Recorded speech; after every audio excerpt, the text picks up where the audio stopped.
amashyi twese abari mu nzu ndetse n'abari hanze dushimiye Imana ku mirimo myiza Imana ikoze n'iby'igiciro cyinshi kandi n'iby'umunezero kandi nanone turashima Imana ko tubashije kubana namwe muri literally Imana ishimwe.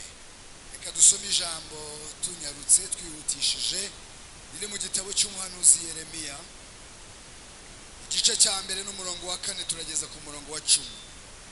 Munyaruke n'amagambo asa nkaho ari maremare kuyacamo kabiri nabonye bitari buze gutuma byumvikana duhitamo kuyasoma yose. Yeremiya igice cya mbere murongo wa 4 turasoreza ku murongo wa 10. Nuko ijambo ry'Uwiteka rinzaho riti, turi mu gitabo cya Yeremiya 1:4 kugeza ku 10. Nuko ijambo ry'Uwiteka rinzaho riti, nakumenye ntarakurema mu nda ya nyoko kandi nakwejeje utaravuka ngushyirireho kuba umuhanuzi uhanurira amahanga. Nuko ndavuga nti, nyamuneka Nyagasani Yehova, dore sinzi kuvuga ndi umwana. Ariko Uwiteka arambwira ati, wivuga uti ndi umwana, kuko abo nzagutumaho bose uzabasanga, kandi icyo nzagutegeka cyose nicyo uzavuga. Ntukabatinye kuko ndi kumwe nawe kugira ngo nkurokore. Niko Uwiteka avuga. Uwiteka aherako arambura ukuboko kwe ankora ku munwa, maze Uwiteka arambwira ati, shyize amagambo yanjye mu kanwa kawe. Haleluya. Dore ngushyiriye hejuru y'amahanga n'ibihugu by'abami, kurandura no gusenya, kurimbura no kubika, kubaka no gutera imbuto. Nakirija ntabwo ndi bujye kure y'umuhango tuvuyemo. Imana ishimwe. Nagira ngo dukomereze muri uwo mwuka tubanemo neza. Iri jambo nsomye iminsi yatambutse nabwo twararisomye, arababyibuka twarimo twiga ku ijambo rivuga ngo umugambi w'Imana. Twasomye Yeremiya 1:4 ubwo yavugaga ngo nakumenye ntarakurema. Twarimo twiga ku mugambi w'Imana. Turimo tureba ku mugambi w'Imana ari ikintu gikomeye cyane, ari ibitekerezo by'Imana bya kera. Imana ishimwe. Uyu munsi rero turarisomye nabwo tugiye kuriganiramo ijambo rivuga ngo guhamagarwa n'Imana, kugira ngo tugendere mu kintu kimaze kubera. Imana ishimwe. Kubera ko hari abahamagawe basengewe ku bw'inshingano zitandukanye, hari n'abahamagawe turi kumwe nabo. Imana ishimwe. Mu minsi yashize hari n'abandi Imana irimo itegura guhamagara. Amen. Niyo mpamvu tugiye kuganira gato ku muhamagaro w'Imana, kugira ngo abawugezemo bongere biyibutse ubakomeze kumana, kandi nanone kugira ngo n'abahamagawe basengewe mu kanya nabo bakomere kumana, kandi n'abazahamagarwa mu minsi izaza bazabe bafite nosiyo ku muhamagaro w'Imana. Imana ishimwe. Uyu mugabo witwa Yeremiya bamwita umuhanuzi w'intambara. Igihe yahamagarwaga, aya magambo dusomye ni témoignage, n'ubuhamya yari matanga. Imana ishimwe. Aravuga ngo nuko Uwiteka nzaho. Imana ishimwe. Aravuga ngo nakumenye ntarakurema ngushyirireho kuba umuhanuzi uhanurira amahanga. Ariko nge Yeremiya ndavuga ni Uwiteka, nge ndi umwana muto. Imana ishimwe. Ntabwo nzi kuvuga, ariko irambwira ngo humura wivuge ngo uri umwana muto, kuko icyo nzakubwira kuvuga ari cyo, kandi aho nzagutuma ariho. Iramubwira ngo nzashyira amagambo mu kanwa kawe. Imana ishimwe. Iramubwira ngo ngushyirireho kubika, gusenya, gutera no kuranga. Iramubwira ngo ndi kumwe nawe ntugire ute ati. Ndagira ngo tubivuge umwanya muto ariko bisobanuke. Imana mbere yo guhamagara umuntu irabanza ikamutora. Indirimbo y'105 ndavuga ngo mu magana menshi. Murayibutse? Iravuga ngo mu magana menshi y'abanyabyaha yantoranyijemo. Ngo ngire nte, iyi Imana imaze gutoranya umuntu rero imukuye mu magana, haleluya, imaze kumwimenyekanisha. Imana ishimwe. Nawe amaze amaze kuyimenya no kuyakira hari igihe kigera ikamuhamagarira ikintu. Imana ishimwe. Igihe kikagera rwose ikagira icya ikabihamagariye umuntu ikintu. Imana ishimwe. Guhamagarwa n'Imana ni promosiyo y'agakiza. Burya tuba tumaze igihe mu gakiza, ariko iyo Imana iguhamagariye ikintu, make sure ko Imana igupromotinze. Kuko umuhamagaro w'Imana ntabwo ari umusaraba, ahubwo ni umugisha.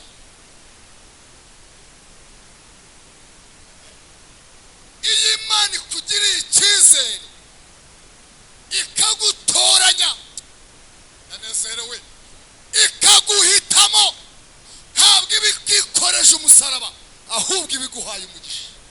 Dukomere Imana amashyi menshi.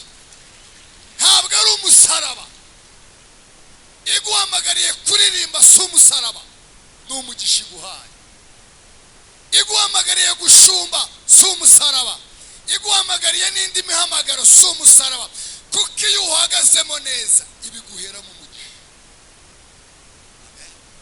Reka mbabwire ko ari ikintu gikomeye. Kamasomera ijambo riri mu gitabo cyo gutegeka kwa kabiri. Gutegeka kwa kabiri ibice 7 n'umurongo wa 7. Imana ifashe iminota tuyikoreshe neza. Gutegeka kwa kabiri 7:7. Umva uko Bibiliya ivuga. Icyateye Uwiteka kubakunda akabatoranya. Umva, suko mwarutaga yandi mahanga yose ubwinshi, ndetse mwari bake hanyuma y'ayandi yose. Umva di, ahubwo nuko Uwiteka bakunda agashaka gusohoza indahiro yarahiye basekuruza banyu. Nicyo cyatumye Uwiteka abakuza y'amaboko menshi, akabacungura mu nzu y'uburetwa, mu butware bwa Farawo, mu nzu y'umwami wa Egiputa. Mwumvisha ko ari promosiyo. Suko mwarutaga yandi mahanga, suko mwari benshi cyane, suko mwari mukomeye, ngo ahubwo nuko Uwiteka yabakunze. Amen, haleluya. Ako gataha umuhamagaro w'Imana ntabwo ari umusaraba, ahubwo ni promosiyo. Haleluya. Ni nko kuba uri mu gisirikare ukakinjiramo, ugakora umurimo neza, ukitabira neza, discipline ikaba nziza, igihe kikagera bakagupromotinga. Ni nako mu gakiza, niba ukamazemo imyaka runaka, niba tukamazemo igihe, birakwiriye ko Imana igiduha promosiyo. Haleluya. Imana ihamagara ite rero? Hari uburyo bubiri Imana ihamagaramo. Zemere amen. Hari abantu Imana yahamagaye bumva ijwi ryayo, iravuga barayumva. Pe ha umubwirije, ha umusomeye. Ninde wabwirije Paulo? Nta muntu wigeze ubwiriza Paulo. Ngo ahubwo ari mu nzira ajya i Damasiko, ngo umucyo w'ijuru uramutunga, ngo yikubita hasi, ngo agiye kumva yumva ijwi rimubwira ngo Sawuli, Sawuli, undenganyiriza iki? Ngo arasubiza ngo mwa urinde ndenganya. Mwumva igitangaza. Abo bari kumwe, ngo iryo jwi nta n'umwe waryumvise, ngo ariko Paulo araryumva, ngo avugana naryo. Hari abantu Imana ihamagarira ikintu runaka, yabanje kubavugisha. Imana ikakuvugisha ukabyumva. Ushobora kuvuga ngo Imana ivuga ite, ikuvugisha uzabibona. Amen, amen. Utanababwirije ariko Imana ikaguhamagara, ikaguhamagarira ikintu runaka, ikongera ikaguhamagara, ikongera ikaguhamagara. Hari n'abandi bantu Imana ihamagara ikoresheje abakozi bayo kugira ngo bababwire kwitaba umuhamagaro.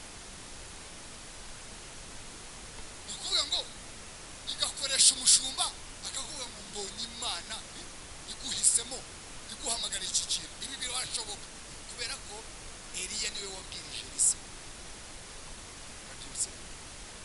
Eliya niwe wabwirije Elisa. Bibiliya tuvuga ngo nuko Elisa atumira bo mu mudugudu ngo abaga ibimasa yahingishaga, aravuga guhereye uyu munsi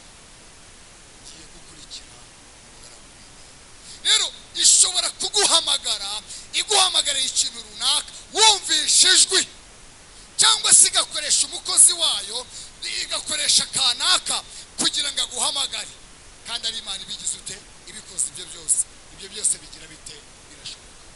Mwumve rero ikintu gitera umuhamagaro w'Imana kutumvikana mu bwenge bw'abantu no mu mitwe y'abantu no mu mitima. Umva igitera umuhamagaro w'Imana kutumvikana nuko uwo muntu ihamagaye ashobora kuba mwariganye, ashobora kuba mwaraturanye, ashobora kuba mumaze iminsi munakinana, ashobora kuba ari umuvandimwe wawe, mushobora kuba mwaracanye no mu mafuti. Niyo mpamvu umuhamagaro utumvikana. Niyo mpamvu umuntu ashobora kubaza ngo imuhamagaye ite.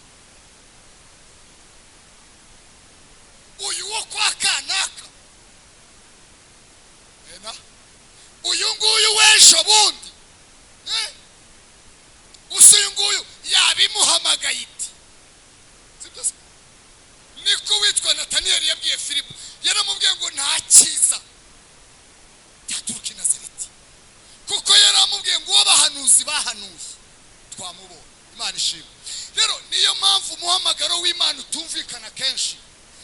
Ishobora kumuhamagara no mu ishuri waramurushaga gutsinda, ishobora no kumuhamagara ari umuturanyi wa bugufi, ariko kuko ari Imana yarangiza ikagira ite, ishobora no kumuhamagara uzi n'amadefo. Niyo mpamvu Pawulo yabwiye Timoteyo aravuga ngo ndashimira Kristo yuko yangiriye icyizere. Aravuga ngo nubwo nabanje kuba umureganyi, umutukanyi n'umunyarugomo, aravuga ngo narababariwe kuko nabikoze mu bujiji ngo ntarizera. Birashoboka ibyo bintu wumva wowe bidashoboka, ikamuhamagarira ikintu igira ute irakimusigira. Mu yandi magambo buri muntu we, niyo mpamvu nimusoma ijambo ry'Imana ku bantu bose batubanjirije, buri wese wagiye uhamagarwa yari afite itandukaniro, icyo bita diferanse, ikintu kimugaragazaho ko yahamagawe. Noneho ikibazo turimo rero muri iki gihe mu itorero rya nyuma rya Laodikiya, abanyamuhamagaro ntabwo bari kwemerana. Amen. Abanyamuhamagaro ntabwo bari kwemerana kandi yabahamagaye n'imwe. Amen. Bamwe bakigisha bapfobya iby'abandi, barasubira abandi nabo bakigisha bapfobya iby'abandi, kandi nyamara urebye muri rusange bose buri wese afite icyo yahamagariwe. Amen. Amen. Imana ishimwe. Amakorali ntiyemerane, bahurira mu giterane abantu ntibemerane. Kubera iki? Kuko hajemo konflikt y'abanyamuhamagaro mu kugira ute mu kutemerana. Ariko Imana yo yaguhamagaye, ikiguhamagariye irakigusigira bikamenyekana. Abitwa ba Mose, abitwa ba Yoshua turaza kubavugaho, bari bafite ikintu Imana yabahamagariye kandi icyo cyagira gute cyabagaragaragaho. Ni ukuvuga rero na Yesu aza mu isi yari afite ikintu yasigiwe. Yesaya 61 iravuga ngo mumenyeshe abantu mwakagiriyemo imbabazi. Yantumye uriya ni Yesu wivugaga. Yantumye kubohora, yantumye gukura abantu mu mwijima, yantumye. Imana ishimwe. Mbere yuko tujya ku kakabiri, hari ikintu cy'ikibazo kijya kiba, narakibonye ndavuga nti tuzakiganira. Hari igihe umuntu akunda ibintu ariko atari ibyo yasigiwe, ariko akabikunda. Nkunda guhagarara nkabwiriza, ariko wareba ugasaba ubuprotokole bwa mubiri nibwo yasize. No, tukarwanira ahantu hamwe kuko tubitega ushobora gukunda ikintu ariko ntugisige. Amen. Cyakunda abaririmbyi we nanjye nzajya muri korali, umuntu akandika akayizamo, yakwikubita muri korali repetisiyo saa 8 agakubita amarepetisiyo 4. Baravuga ati ibintu ko nabonaga ari byiza, ibintu ko nabikundaga, ibintu ko bitangiye kumvuna. Amena. Kuko akenshi iyo umuntu akora ikintu kasigiwe kimubera umutwaro, kiramuvuna, kiramurushya, kiramugora buri gihe aba afite impamvu zo kwisobanura bwamemuka ariko iyo ari icyawe kiraguhata. Bwana sifiwe. Ni kubwira abahamagawe n'abazahamagarwa n'abasengewe uyu munsi Imana ibasigira ikibahamagariye mu izina rya Yesu kugira ngo babashishe gukora uwo murimo. Bisaba gusigwa. Imana ikagusiga, nicyo bita gusigwa kw'abanyamuhamagaro. Ikagusiga, ikabigusigira, yewe n'abantu babireba bakabikubonamo. Bwana sifiwe. Haleluya, haleluya. Singiye gusebanya, singiye no kushorana no kugira ute, ariko hari ikintu ubona ukabona ko umuntu ntabwo ari ibye, nubwo yabikunze ariko harimo tena. Niyo mpamvu Imana iguhamagariye ikintu igira ute kabiri ubitoranyije mu magana, uwihisemo mu bandi, uwo nguwo ikuye kure, uwo nguwo ikuye mu bandi ikamuhamagarira ikintu runaka, ikimuhamagariye Imana iramwigisha. Dufite Imana izi kwigisha, dufite Imana izi kwigisha umuntu. Niko yabwiye witwa Yeremiya hariya twasomye, yaramubwiye ngo nzashyira amagambo.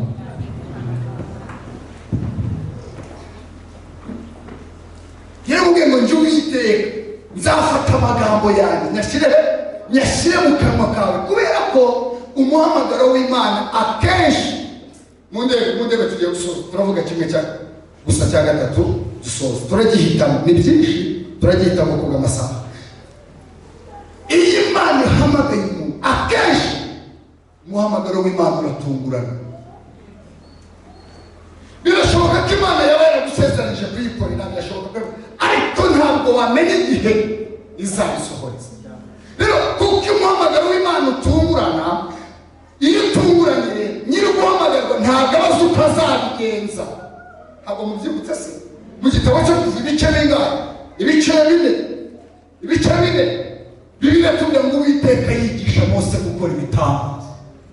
Mose asaba ibitangaza yarazi, ariko kuko yari imuhamagariye umurimo usaba ibitangaza, iravuga ngo uwo murimo rero nzawugusigira kandi nzabikwigisha ukuntu bikorwa.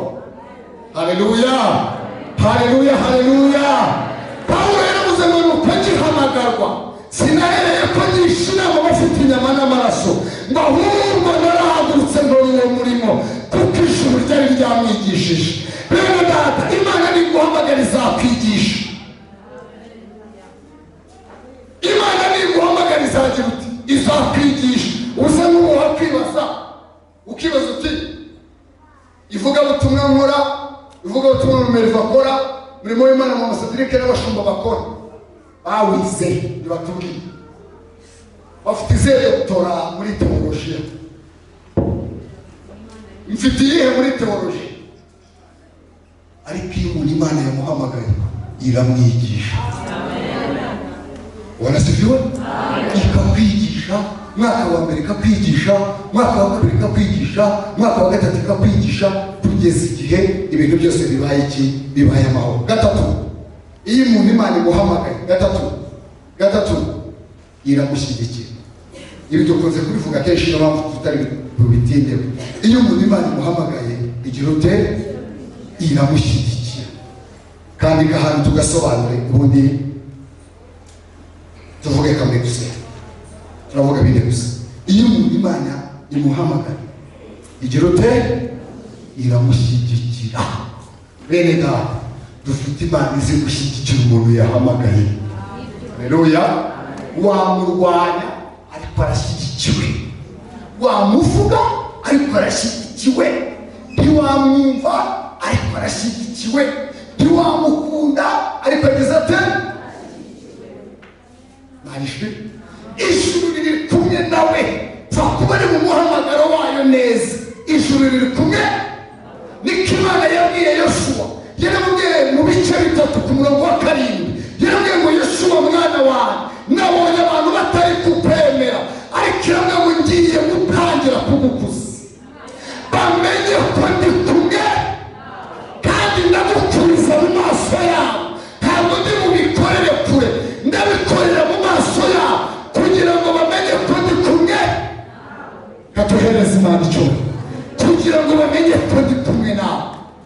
Iyo umuntu Imana imuhamagara iramushyigikira. Mwumva impamvu Imana imushyigikira. Aka kantu mukumve neza nakubwiye. Impamvu Imana ishyigikira umuntu ihamagaye ni uko urugendo rw'umuhamagaro nta muntu mwawugenda nta muntu abishobora. Urugendo rw'umuhamagaro nta muntu mwawugenda nta muntu agira ati Imana ishobora kuguhamagara n'uwo mwashakanye ntabyumve. Imana ishobora kuguhamagara n'abavandimwe muvukana bakabona warasaze. Niyo mpamvu bisaba Imana kigushyigikira, kuko urugendo rw'umuhamagaro urugenda wenyine. Amen. Hari ahantu umunyamahamagara agera ku buryo nta wundi muntu wagira icyo amumarira uretse Imana yamuhamagara.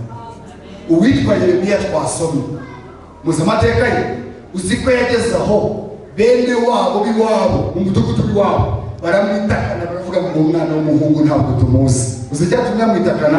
Ngo nuko yahanuriraga abami, agahanurira igisirikare, agahanurira n'igihugu, akavuga ngo nimudahindukirira Imana ishyano n'akaga bibaguyeho. None haba iwabo bitandukanya nawe. Ariko mu bice 33 Yeremiya umurongo wa 3 hari ivuga ngo nuko Uwiteka Mana ishimwe ngo ngeraho gakangahe angarukaho arambye ngo ntabaza ndagutabara mwereke ibiruje. Icyo gihe yari afungiye mu isayo, umwami yaramufunze kuko yari yahanuye ibyo kubwo kw'ingoma ye. Ariko Imana irongerera hamusanga aho se na nyina batari, aho abavandimwe batari. Imana yaguhamagaye izahagararana nawe aho abavandimwe batazaba, aho imiryango itazaba, aho inshuti zitazaba. Imana izahaba kuko iguhamagara iranagushyigikira. Kubera ko urugendo rw'umuhamagaro umuntu arugenda wenyine. Icyakane nicyo dusoresheho. Reka mabwire tutarava kuri iki cya gatatu. Nibutse ndavuze mu rugendo rw'umunyamuhamagaro umuntu arugenda wenyine. Nibuka Yesu ntiyamaranye n'abigishwa imyaka 2 n'igice, 3 kenda kuzura. Bageze ku musozi w'Getsemani, muri buri cyabaye yarababwiye ngo nimumfashe gusenga. Arabwira ariko ngewe ndi usengera imbere yanyu ho gato. Ngo aragendeye igihe imbere arasenga, ngo agarutse asanga witwa Petero arimo aragondera munsi y'inturusu, asanga witwa Matayo yibereye niyo arimo aragonderaho. Ngo abitegereje bose ndavuga ati kweri uru ni urugendo rwanjye gusa kabisa. Arabwira ati n'ubundi nari mbaruhije nimwiryamire mwisinzire. Ngo arongera asubirayo, nibwo yumvishijwe rimubwira ngo ndi kumwe nawe. Biratubwira ngo Imana imuha izindi mbaraga. Bene data, Imana iguhamagariye ikintu runaka iragushyigikira. Cyanyuma tugasenga Imana. Uwo muntu Imana ihamagaye, uwo muntu Imana itoranyije, uwo muntu Imana yemeye, icyanyuma tugasenga Imana. Imana mu nzira y'umuhamagaro imumenyera ibimukwiriye. Ijuru rimumenyera umukwiriye. Amen. Ubu rero hari abantu bavuga bati ngiye kuntu nahamagawe nibyo originali, naho abandi bintu bahamagawe ntibisobanutse. Uribeshya cyane. Uko Imana ihamagara kwishaka, hari abo yahamagaye full time, sibyo se bayikorera nta kindi kintu bakora, nta kandi kazi bafite. Imana ikabahamagara ikavuga ngo nzabana nawe. Ahangaha barakorera tujya tuhibeshya. Umuntu akaviyo agakopera ibyo abandi bakoze, agasezera akazi rangaje muri full time. Kubera ko niyo mpamvu umuntu ntabikubwira ko bati ngiye mpamagaye full time umuzajya impaka, kuko biragoye kugira ngo umujye impaka, kandi koko ntimwajya impaka biha igihe. Ari mwene data umwe waje kubwiriza aha, twahuriye ahantu aranditse wacu ukora iki? Yanjye nta kindi rero cy'umurimo w'Imana. Ngukora full time, ndabandi nkora full time. Arambwira ngo nanjye ndashaka gukora full time. Ibintu byose ndimo nkabireka nkigira muri full time. Ndamubwira isi ijuru ryarabikubwiye. Arambwira wapari kumamona ari byiza yani hafi ibi Imana itarabikubwiye ikorera ibyo ukora korere n'Imana kuko nawe ni umuhamagaro none se baba Paulo bakoreraga Imana ariko arabadozi b'amahema siko muri se akayacuza yajyanaga no ku isoko bakayagura kugira ngo abashe kumutunga wanasifiwe haleluya haleluya ariko muri uko guhamagarwa kose Imana umuntu yahamagaye ijye mumenyerewe mukwiriye reka mabwire bene data niba umuntu akorera ikigo runaka kikamwisharishaho sibyo se murakora mufutuzi kikemera kumuvuza yabeshya se kikaba cyananihira abana be kwiga icyo ni ikigo runaka kampani runaka ikigo cya leta runaka kikemera kumushakira ke social kikamushakira transport kikamuha ubwishingizi kikamuha kwivuza muratekereza ko ijuru ryananirwa kwisharija ku bantu byahamagaye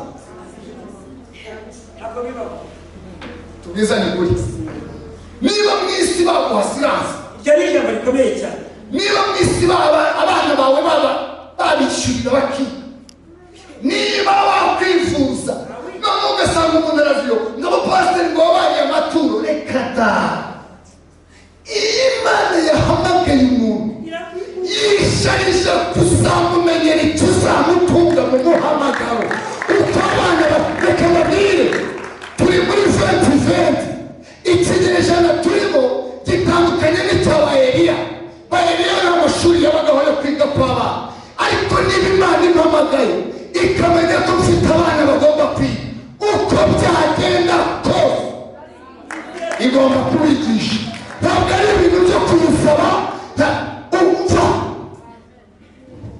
icyo kintu kirakomeye niba muri iyi si turimo abantu barwara kandi kujya kwivuza ntabwo nzajyana amatayo legasi ntabwo nzajyana saburi kwa nyir'indwara ntabwo nzajya i Kanombe ku bitaro ngo njyane birasaba ibifatika niba rero ibigo mukorera by'igisharishaho bikemera kubamenya murakeka ko ijuru rizananirwa kugirira neza intore zabo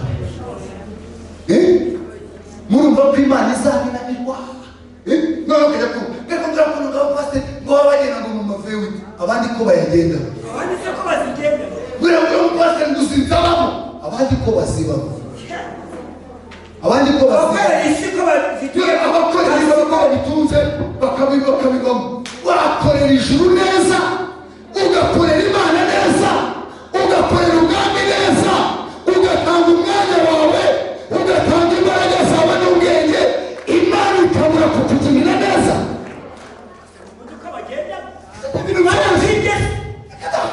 ni ibintu byoroshye ku Mana kubera ko umuntu Imana ihamagara imumenyera imukwiriye wayikomeye amashyi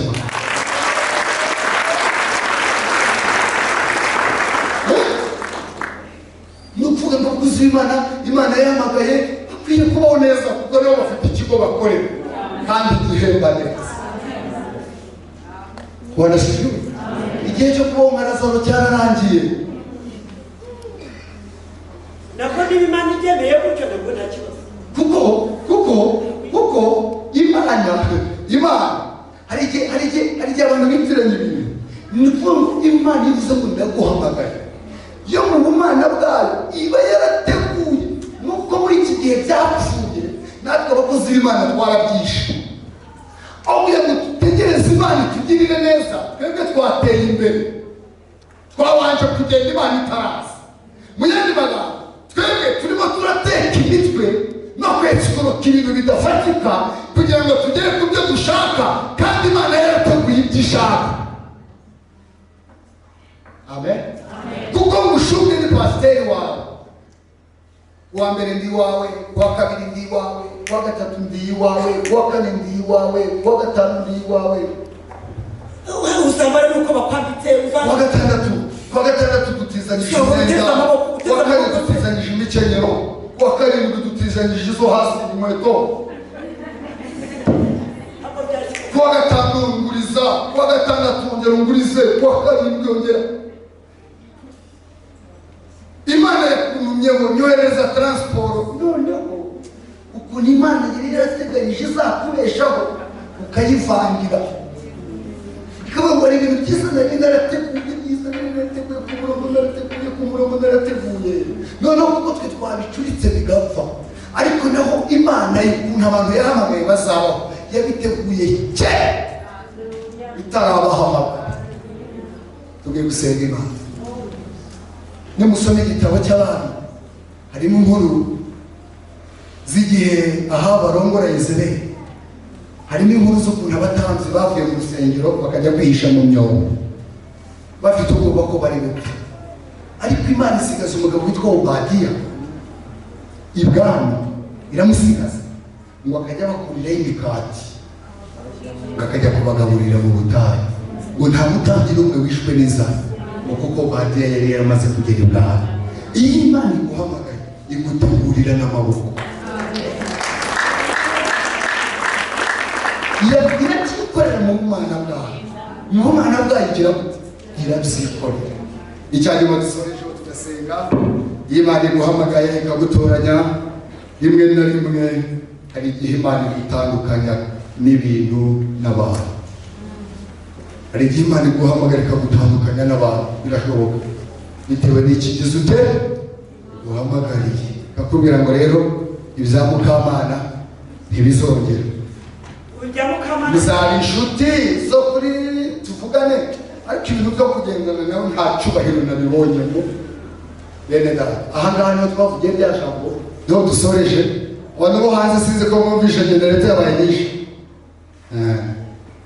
Aha niho dusoreje kuri rya jambo rivuga ngo Imana iyo iguhamagaye ibiguhaye icyubahiro. Uti gute? Turagendera ku ngero ziri tipike zifatika.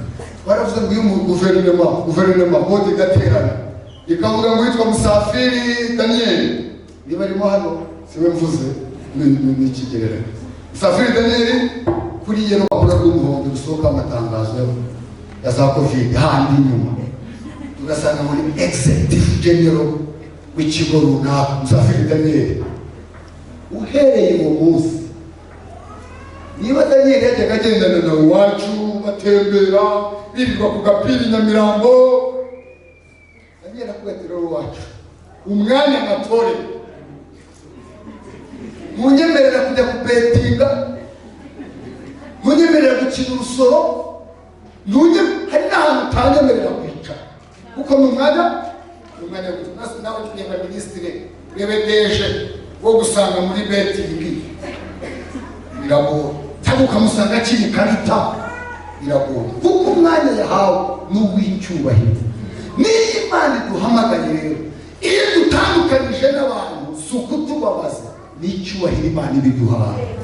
Bivuga ngo kuko ubutunzi bwacu bubitswe mu nzabya zoroshye, mu yandi magambo urwabya rwameneka anytime, ariko ngo kuko ubutunzi bwacu bubitswe mu nzabya, niyo mpamvu Imana iguhozaho iki ijisho. Rero kuba Imana iguhamagaye n'icyubahiro iguhaye, ishobora kugutandukanya n'abantu.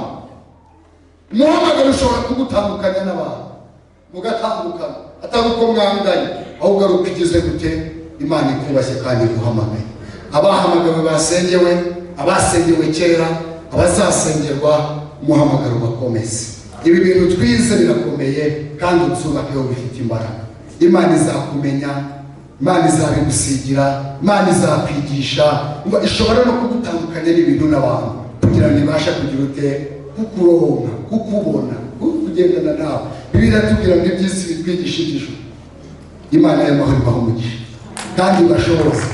Amavuta ntazime, umuriro w'Imana ukomeze kwaka cyane, imperezo zacu zikomeze kuzuramo amavuta.